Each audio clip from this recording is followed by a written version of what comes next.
Really like to use it liberally on these, you know, longer pieces in the front. And I know you do too. Yep. And then I don't use quite as much leave-in on the top, just a little, enough to protect your color. And then fingers from here on out. And when I'm doing my application, I'm going to start with a little bit of a hold, you know, your product that's going to give you a tiny bit of lift first. That's, in this case, the total control. I'm going to put that all through this straight part, all by itself. And I'm going to work it at the scalp, root to ends. Then, for your magic curls, I'm going to put a little bit of total control and a little bit of what they call curls in a bottle, ultimate styling lotion. About equal parts. Okay. And then, you know, I like to rake it through. Rake it. You know, kind of, it's in my hands, but I'm using my fingertips to rake it through. And of course, we like it really good on all that front area, which we're really going to try never to touch while we're styling.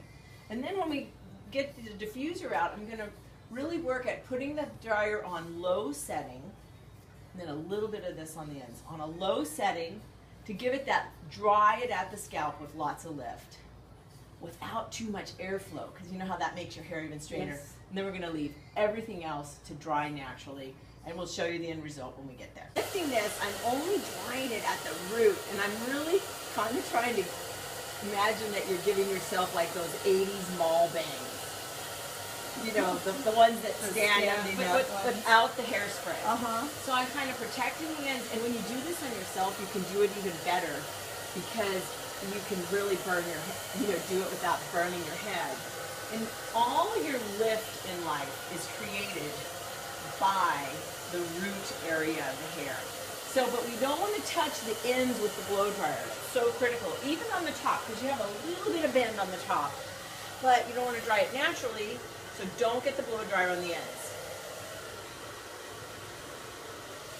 So you're holding the ends in your hand, right? I'm like holding the ends and I'm blow drying it really at the root, and especially when you're in that part where you get that little crack. Yes, where it separates that. Yeah.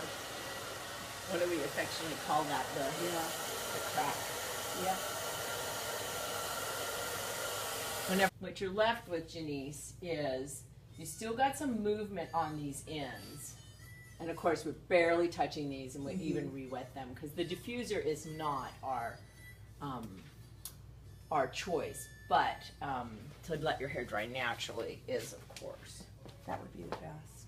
And then sometimes you can take a little bit of this super finish. I like to use it dry. And just put it, you might really like it on these little piecey ends. And it just softens it? Yeah.